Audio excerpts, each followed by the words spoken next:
And Manila will welcome back the U.S. military to the country after ejecting it in 1992.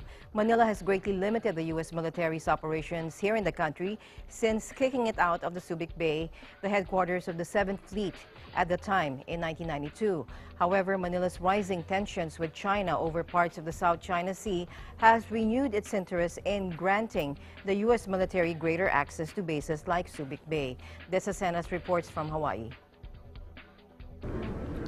A place to store key military, engineering, and medical equipment. This is the U.S. military's primary objective in pursuing a defense agreement with the Philippines, according to General Vincent Brooks, the commanding general of the United States Army Pacific. General Brooks, acknowledging the long relationship between the U.S. and the Philippines, said that both countries are working on maintaining that relationship. When asked on the ongoing negotiations on enhanced defense cooperation between the U.S. and the Philippines, General Brooks emphasized that the primary objective is not to establish a U.S. military base. I don't know where we stand on the discussions about forward basing. That is not something that the U.S. Army is asking for at the present time. We do look for places where we can store equipment, especially equipment that can respond to disasters and crises.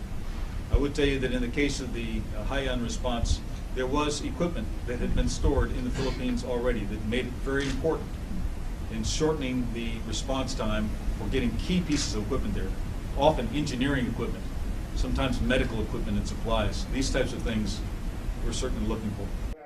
The U.S. is conscious of the possible effects and repercussions of this bilateral agreement amid the present tension in the region, but hopes that transparency in the negotiations will avoid conflict or misunderstanding.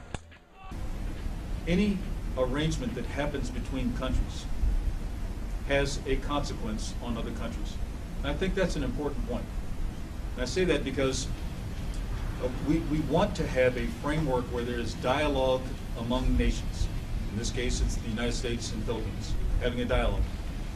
But we do that with a mindset that that can have consequences for other countries. So we do it transparently, even while we're doing it bilaterally.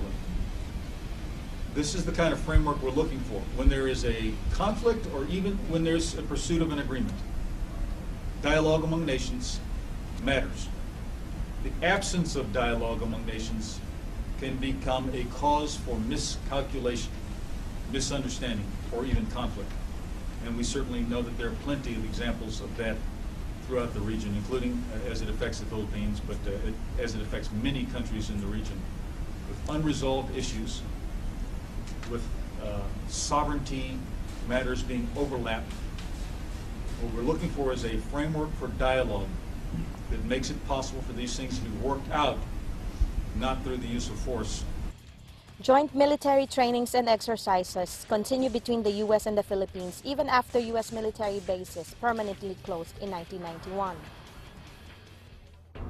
This new agreement is expected to be one of the highlights of the visit of U.S. President Barack Obama in the Philippines soon. There is strong optimism that this enhanced defense agreement not only will further enhance the cooperation between the two countries, but reinforce the United States' interest in maintaining the security in the Indo-Asia Pacific region. For Eagle News, Acenas, Honolulu, Hawaii. Again.